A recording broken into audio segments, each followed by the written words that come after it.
Hi guys! Welcome back! For today's video, samahan nyo akong mag-DIY repaint ng top box namin. Disclaimer lang po, hindi po ako expert. First time ko lang din po siyang gagawin. In case na may nanonood na may alam or expert sa mga ganito, so kung may nasabi akong mali or what, so please correct me. I-correct nyo ako para malaman ko yung gagawin ko sa susunod at malaman din ng mga viewers na kung ano yung tamang gawin. So kung bago ko pa lang sa channel namin, please don't forget to subscribe. Tara na!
Okay guys, ito yung tingin ko yung kakailanganin natin para sa project na ito.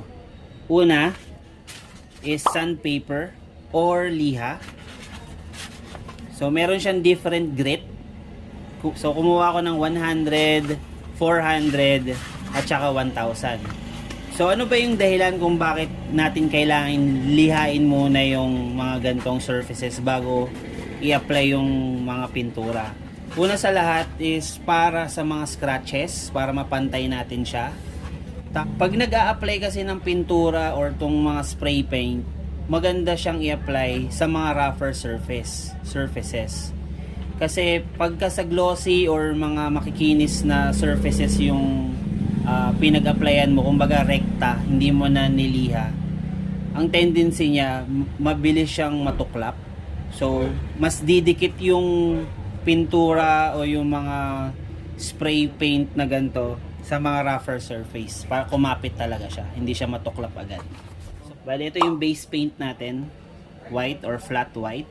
Yan ang una nating i-apply. And then meron din tayong primer dito, plastic primer. Yan. And then ito yung pinaka color nung, ito yung pinaka finish color nung top box natin, pearl white. So kakulay siya nung motor ko, yung motor namin na like. Yan, pearl white kasi yun. Yan.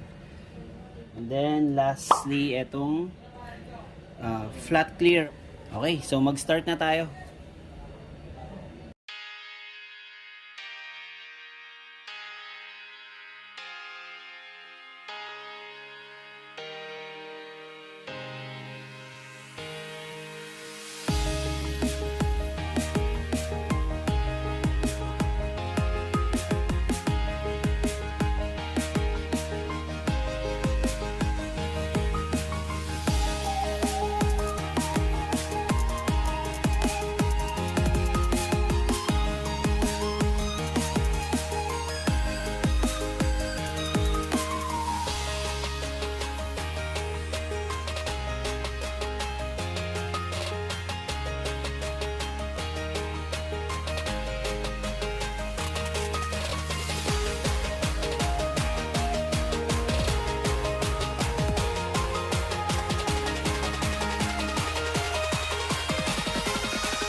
na tayo mag-paint.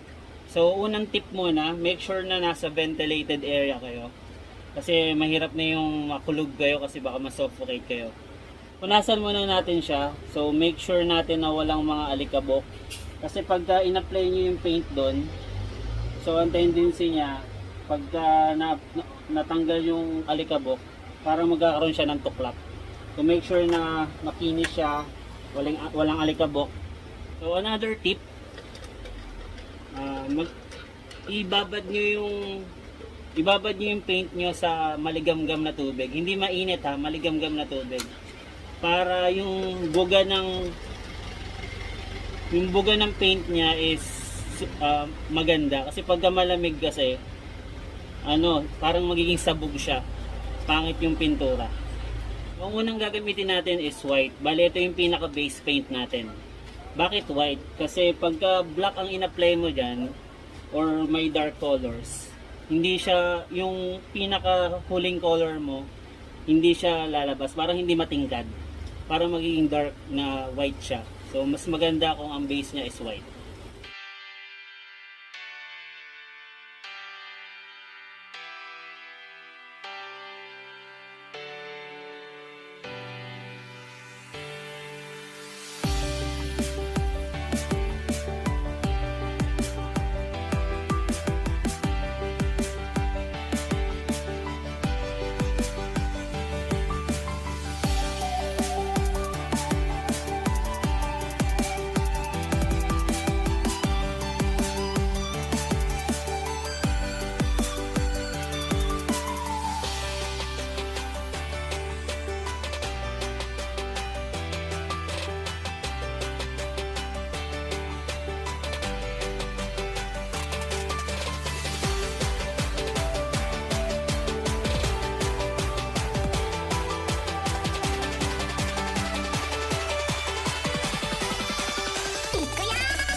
satisfied naman ako sa kanilabasan ng project, nung top box, ng kulay ng top box.